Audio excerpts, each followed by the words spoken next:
Punjabi radio USA ਸੁਣ ਰਹੇ ਸਾਰੇ ਸਰੋਤਿਆਂ ਨੂੰ ਮੇਰੇ ਜਗਮੋਹਨ ਸਿੰਘ ਵੱਲੋਂ ਪਿਆਰ ਭਰੀ ਸਤਿ ਸ਼੍ਰੀ ਅਕਾਲ। ਅੱਜ 28 ਮਾਰਚ ਦਿਨ ਮੰਗਲਵਾਰ ਪ੍ਰੋਗਰਾਮ ਲੈ ਕੇ ਹਾਜ਼ਰ ਹਾਂ ਅਪਡੇਟ ਅਮਰੀਕਾ, ਜਿਸ ਦੇ ਵਿੱਚ ਤੁਹਾਨੂੰ ਵਰਲਡ ਨਿਊਜ਼, ਅਮਰੀਕਾ ਦੀਆਂ ਨਿਊਜ਼, ਮੌਸਮ ਦੇ ਬਾਰੇ ਜਾਣਕਾਰੀ, ਇਕਨੋਮੀ ਦੀ ਜਾਣਕਾਰੀ, ਵੱਖ-ਵੱਖ ਕੰਟਰੀ ਦੇ ਹਿਸਾਬ ਨਾਲ ਕਰੰਸੀ ਐਕਸਚੇਂਜ ਰੇਟ ਅਤੇ ਸੋਨੇ ਅਤੇ ਚਾਂਦੀ ਦੇ ਭਾਅ ਦੱਸਾਂਗੇ। ਖਬਰਾਂ ਦੀ ਸ਼ੁਰੂਆਤ ਕਰਨ ਤੋਂ ਪਹਿਲਾਂ ਧੰਨਵਾਦ ਕਰਦੇ ਹਾਂ ਆਪਣੇ ਅੱਜ ਦੇ ਸਪਾਂਸਰਜ਼ ਦਾ, ਜਿਨ੍ਹਾਂ ਨੇ ਇਸ ਪ੍ਰੋਗਰਾਮ ਦੇ ਵਿੱਚ ਸਹਿਯੋਗ ਪਾਇਆ। ਅੱਜ ਦੀਆਂ ਖਬਰਾਂ ਨੂੰ ਸਪਾਂਸਰ ਕਰ ਰਹੇ ਹਨ ਖਾਲਸਾ ਇੰਸ਼ੋਰੈਂਸ ਏਜੰਸੀ ਵਾਲੇ ਸੈਨ ਹੋਜ਼ੇ ਤੋਂ, ਜੋ ਕਿ ਹਰ ਪ੍ਰਕਾਰ ਦੀ ਇੰਸ਼ੋਰੈਂਸ ਕਰਦੇ ਹਨ ਅਤੇ ਕਿਸੇ ਵੀ ਤਰ੍ਹਾਂ ਦੀ ਇੰਸ਼ੋਰੈਂਸ ਦੀ ਜਾਣਕਾਰੀ ਦੇ ਲਈ ਤੁਸੀਂ ਇਹਨਾਂ ਨੂੰ ਕਾਲ ਕਰ ਸਕਦੇ ਹੋ 408-272-2500 ਤੇ। ਇਸ ਦੇ ਨਾਲ ਸੰਤੋਖ ਸਿੰਘ ਬਾਸੀ, ਪਰਮਜੀਤ ਕੌਰ ਜੀ ਬਾਸੀ ਫਰੀਮੌਂਟ ਤੋਂ, ਮਨਜੀਤ ਸਿੰਘ ਨਰਿੰਦਰ ਕੌਰ ਕਲਾਰ ਜੀ ਕਲੋਵਿਸ ਤੋਂ ਅਤੇ ਸਰਬਜੀਤ ਸਿੰਘ ਬਾਸੀ ਜੀ ਐਟਵਾਟਰ ਤੋਂ। ਜੇਕਰ ਤੁਸੀਂ ਵੀ ਪੰਜਾਬੀ ਰੇਡੀਓ USA ਨੂੰ ਜਾਂ ਫਿਰ ਕਿਸੇ ਵੀ ਪ੍ਰੋਗਰਾਮ ਨੂੰ ਸਪਾਂਸਰ ਕਰਨਾ ਚਾਹੁੰਦੇ ਹੋ ਤਾਂ ਤੁਸੀਂ ਕਾਲ ਕਰ ਸਕਦੇ ਹੋ 408-722-7698 ਤੇ, ਜਾਂ ਫਿਰ ਈਮੇਲ ਕਰ ਸਕਦੇ ਹੋ ਸਾਡੇ ਈਮੇਲ ਐਡਰੈਸ info@punjabiradiousa.com ਤੇ। ਹੁਣ ਵਧਦੇ ਹਾਂ ਖਬਰਾਂ ਦੇ ਵੱਲ। ਸਭ ਤੋਂ ਪਹਿਲਾਂ ਰਾਸ਼ਟਰਪਤੀ ਡੋਨਲਡ ਟਰੰਪ ਨੇ ਕਲਾਈਮੇਟ ਪਾਲਿਸੀ ਬਦਲਣ ਦੇ ਲਈ ਨਵੇਂ ਐਗਜ਼ੀਕਿਊਟਿਵ ਆਰਡਰ ਕੀਤੇ ਜਾਰੀ। FCC ਦੇ ਇੰਟਰਨੈਟ ਪ੍ਰਾਈਵੇਸੀ ਲਾਅ ਨੂੰ ਬਦਲਣ ਦੇ ਲਈ ਹਾਊਸ ਨੇ ਕੀਤੀ ਅੱਜ ਵੋਟ। ਇਰਾਕ ਦੇ ਮੌਸੂਲ ਸ਼ਹਿਰ ਦੇ ਵਿੱਚ ਹੋਏ ਹਮਲੇ, ਜਿਸ ਦੇ ਵਿੱਚ ਕਈ ਸਿਵਲਿਅਨਸ ਦੀ ਹੋਈ ਮੌਤ, ਉਸ ਦੇ ਵਿੱਚ US ਦੇ ਰੋਲ ਦੀ ਜਾਂਚ ਜਾਰੀ।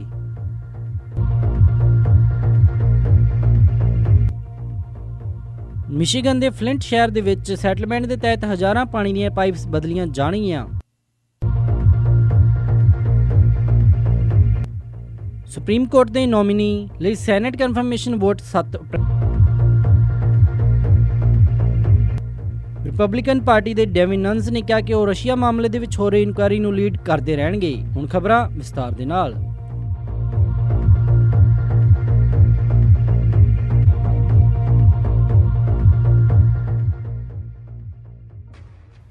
ਰਾਸ਼ਟਰਪਤੀ ਡੋਨਲਡ ਟਰੰਪ ਨੇ ਸਾਬਕਾ ਰਾਸ਼ਟਰਪਤੀ ਬਰਾਕ ਓਬਾਮਾ ਦੇ ਕਲਾਈਮੇਟ ਚੇਂਜ ਰੈਗੂਲੇਸ਼ਨ ਨੂੰ ਬਦਲਣ ਦੇ ਲਈ ਅੱਜ ਐਗਜ਼ੀਕਿਊਟਿਵ ਆਰਡਰ ਜਾਰੀ ਕੀਤਾ, ਜਿਸ ਦੇ ਵਿੱਚ ਉਹਨਾਂ ਨੇ ਆਪਣੀ ਕੈਂਪੇਨ ਦੇ ਦੌਰਾਨ ਕੀਤੇ ਗਏ ਵਾਅਦੇ, ਜਿਸ ਦੇ ਵਿੱਚ ਉਹਨਾਂ ਨੇ ਕੋਲ ਇੰਡਸਟਰੀ ਨੂੰ ਸਪੋਰਟ ਕਰਨ ਅਤੇ ਇਸ ਦੇ ਨਾਲ ਇੰਟਰਨੈਸ਼ਨਲ ਡੀਲ, ਜੋ ਕਿ ਗਲੋਬਲ ਵਾਰਮਿੰਗ ਦੇ ਉੱਤੇ ਰਾਸ਼ਟਰਪਤੀ ਬਰਾਕ ਓਬਾਮਾ ਦੁਆਰਾ ਕੀਤੀ ਗਈ ਸੀ, ਉਸ ਨੂੰ ਚੈਲੰਜ ਕਰਨ ਦੇ ਕਈ ਰਾਹ ਖੋਲੇ। ਰਾਸ਼ਟਰਪਤੀ ਡੋਨਲਡ ਟਰੰਪ ਨੇ ਇਸ ਐਗਜ਼ੀਕਿਊਟਿਵ ਆਰਡਰ ਨੂੰ એનર્ਜੀ ਇੰਡੀਪੈਂਡੈਂਸ ਦਾ ਨਾਮ ਦਿੱਤਾ ਤੇ ਉਹਨਾਂ ਨੇ ਕਿਹਾ ਕਿ ਉਹ ਇਸ ਦੇ ਨਾਲ ਅਮਰੀਕਾ ਨੂੰ એનર્ਜੀ ਇੰਡੀਪੈਂਡੈਂਟ ਬਣਾਉਣਗੇ ਅਤੇ ਉਹ ਦੂਸਰੇ ਦੇਸ਼ਾਂ ਦੇ ਉੱਤੇ ਨਿਰਭਰ ਨਹੀਂ ਰਹੇਗਾ। ਉਹਨਾਂ ਨੇ ਇਹ executive order environmental protection agency ਦੇ ਹੈੱਡਕੁਆਰਟਰ ਤੋਂ ਜਾਰੀ ਕੀਤਾ। ਹਾਲਾਂਕਿ ਰਾਸ਼ਟਰਪਤੀ ਡੋਨਲਡ ਟਰੰਪ ਦੇ ਇਸ ਕਦਮ ਤੋਂ ਲਗਭਗ 23 ਸਟੇਟਸ ਦੀਆਂ ਲੋਕਲ ਗਵਰਨਮੈਂਟਸ ਦੇ ਵੱਲੋਂ ਅਤੇ ਕਈ এনवायरमेंटल ਗਰੁੱਪਸ ਦੇ ਵੱਲੋਂ ਇਸ ਦਾ ਵਿਰੋਧ ਕੀਤਾ ਗਿਆ ਅਤੇ ਉਹਨਾਂ ਨੇ ਇਸ ਨੂੰ ਪਬਲਿਕ ਹੈਲਥ ਦਾ ਜ਼ਿੰਮੇਵਾਰ ਮੰਨਦੇ ਹੋਏ ਇਸ ਦੇ ਖਿਲਾਫ ਕੋਰਟ ਦੇ ਵਿੱਚ ਲੜਾਈ ਲੜਨ ਦੀ ਸਹੁੰ ਚੱਕੀ। ਇਸ ਆਰਡਰ ਦਾ ਮੇਨ ਟਾਰਗੇਟ ਰਾਸ਼ਟਰਪਤੀ ਬਰਾਕ ਓਬਾਮਾ ਦਾ ਕਲੀਨ ਪਾਵਰ ਪਲਾਨ ਰਿਹਾ, ਜਿਸ ਦੇ ਤਹਿਤ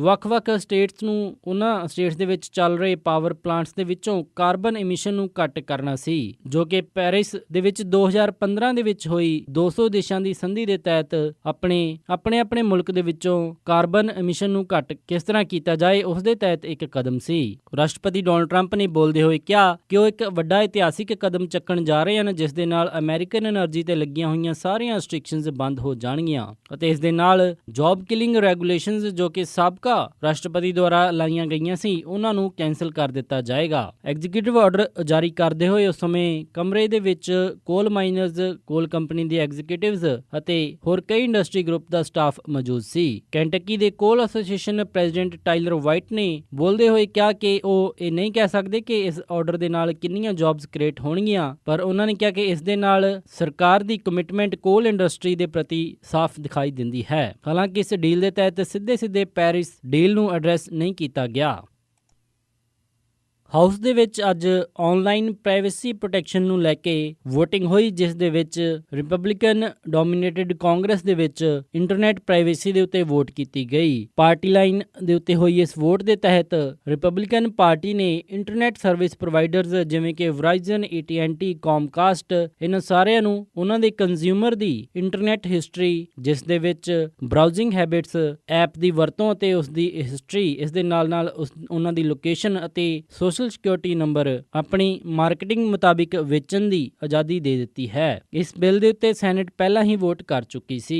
ਇਸ ਬਿੱਲ ਦੇ ਤਹਿਤ ਇੰਟਰਨੈਟ ਸਰਵਿਸ ਪ੍ਰੋਵਾਈਡਰ ਕੰਪਨੀਜ਼ ਹੁਣ ਬਿਨਾਂ ਕੰਜ਼ਿਊਮਰ ਦੀ ਪਰਮਿਸ਼ਨ ਤੋਂ ਉਹਨਾਂ ਦਾ ਡੇਟਾ ਮਾਰਕੀਟਿੰਗ ਦੇ ਲਈ ਵੇਚ ਸਕਦੀਆਂ ਹਨ। ਇਸ ਬਿੱਲ ਦੇ ਤਹਿਤ internet service provider companies marketing ਦੇ ਲਈ ਕਿਸੇ ਵੀ ਕੰਜ਼ਿਊਮਰ ਦਾ ਡੇਟਾ ਖੁਦ ਵਰਤ ਸਕਦੀਆਂ ਹਨ ਜਾਂ ਫਿਰ ਉਸ ਨੂੰ ਕਿਸੇ ਥਰਡ ਪਾਰਟੀ ਨੂੰ ਵੀ ਵੇਚ ਸਕਦੀਆਂ ਹਨ। ਹਾਲਾਂਕਿ ਆਲਰੇਡੀ ਸਰਚ ਇੰਜਨ ਇਸ ਦੇ ਨਾਲ ਹੋਰ ਕੋਈ ਵੀ ਵੈਬਸਾਈਟਸ ਜਿਨ੍ਹਾਂ ਦੇ ਉੱਤੇ ਕੰਜ਼ਿਊਮਰ ਜ਼ਿਆਦਾ ਸਮਾਂ ਬਿਤਾਉਂਦਾ ਹੈ, ਆਲਰੇਡੀ ਕੰਜ਼ਿਊਮਰ ਦੀ ਹਿਸਟਰੀ ਆਪਣੇ ਕੋਲ ਕਲੈਕਟ ਕਰਦੀਆਂ ਹਨ ਅਤੇ ਉਹਨਾਂ ਨੂੰ ਮਾਰਕੀਟਿੰਗ ਪਰਪਸ ਦੇ ਲਈ ਯੂਜ਼ ਕਰਦੀਆਂ ਹਨ। ਇਸ ਮਾਮਲੇ ਦੇ ਵਿੱਚ ਕਿਤੇ ਨਾ ਕਿਤੇ ਇੰਟਰਨੈਟ ਸਰਵਿਸ ਪ੍ਰੋਵਾਈਡਰਸ FCC ਦੁਆਰਾ ਲਾਈਆਂ ਗਈਆਂ ਰਿਸਟ੍ਰਿਕਸ਼ਨਸ ਦੇ ਕਰਕੇ ਮਾਰਕੀਟਿੰਗ ਦੇ ਲਈ ਕਿਸੇ ਵੀ ਕੰਜ਼ਿਊਮਰ ਦੀ ਯੂਜ਼ਰ ਦੀ ਬਰਾਊਜ਼ਿੰਗ ਹਿਸਟਰੀ ਨਹੀਂ ਰੱਖ ਸਕਦੇ ਸਨ। ਇਹ ਰਿਸਟ੍ਰਿਕਸ਼ਨਸ ਪਿਛਲੀ ਸਰਕਾਰ ਦੁਆਰਾ ਇੰਟਰਨੈਟ ਪ੍ਰਾਈਵੇਸੀ ਨੂੰ ਬਚਾ ਕੇ ਰੱਖਣ ਦੇ ਲਈ ਲਾਈਆਂ ਗਈਆਂ ਸਨ, ਪਰ ਹੁਣ ਇਹ ਰਿਸਟ੍ਰਿਕਸ਼ਨਸ ਹਟਾ ਦਿੱਤੀਆਂ ਗਈਆਂ ਹਨ ਅਤੇ ਇੰਟਰਨੈਟ ਸਰਵਿਸ ਪ੍ਰੋਵਾਈਡਰਸ ਕੰਪਨੀ ਦੇ ਕੋਲ ਹੁਣ ਪੂਰੀ ਆਜ਼ਾਦੀ ਹੈ ਕਿ ਉਹ ਆਪਣੇ ਕੰਜ਼ਿਊਮਰਸ ਦਾ ਡੇਟਾ ਕਿਸੇ ਵੀ ਤਰੀਕੇ ਦੇ ਨਾਲ ਇਸਤੇਮਾਲ ਕਰ ਸਕਦੇ ਹਨ ਜਾਂ ਫਿਰ ਉਹਨਾਂ ਨੂੰ ਅੱਗੇ ਥਰਡ ਪਾਰਟੀ ਨੂੰ ਵੇਚ ਸਕਦੇ ਹਨ।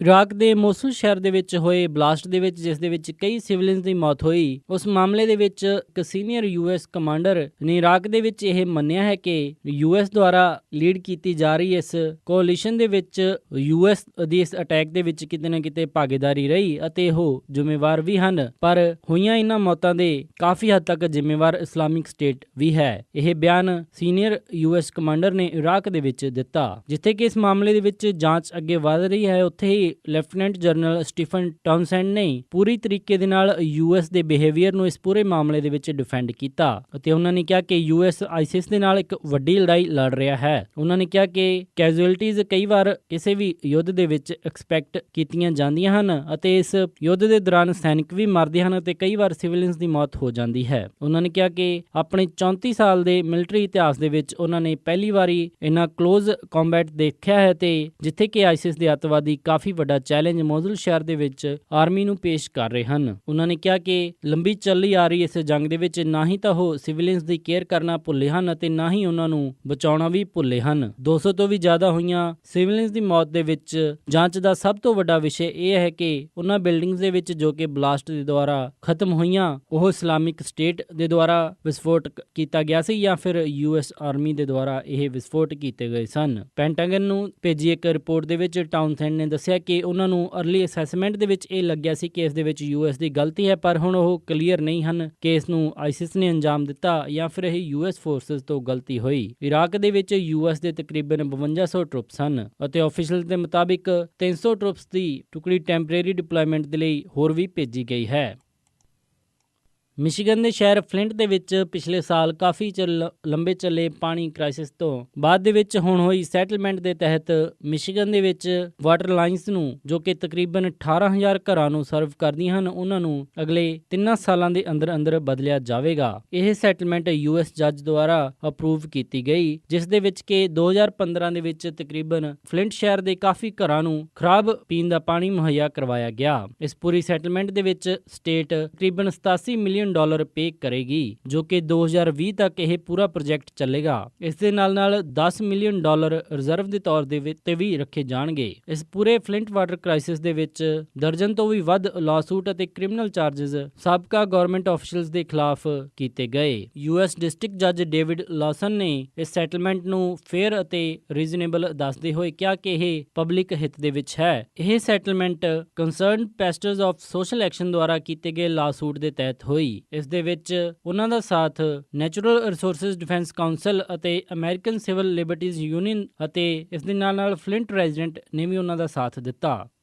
ਯੂਐਸ ਦੇ ਸੈਨੇਟ ਮੈਜੋਰਟੀ ਲੀਡਰ ਮਿਚ ਮੈਕੋਨਲ ਨੇ ਅੱਜ ਇੱਕ ਪ੍ਰੈਸ ਕਾਨਫਰੰਸ ਦੇ ਤਹਿਤ ਦੱਸਿਆ ਕਿ ਰਾਸ਼ਟਰਪਤੀ ਡੋਨਲਡ ਟਰੰਪ ਦੇ ਸੁਪਰੀਮ ਕੋਰਟ ਦੇ ਨੋਮੀਨੀ ਨੀਲ ਗੋਰਸਚ ਦੀ ਸੈਨੇਟ ਕਨਫਰਮੇਸ਼ਨ ਵੋਟਿੰਗ 7 ਅਪ੍ਰੈਲ ਨੂੰ ਕੀਤੀ ਜਾਵੇਗੀ। ਹਾਲਾਂਕਿ ਕਈ ਡੈਮੋਕ੍ਰੈਟ ਸੈਨੇਟਰਸ ਨੇ ਇਸ ਦੀ ਆਪੋਜੀਸ਼ਨ ਕੀਤੀ।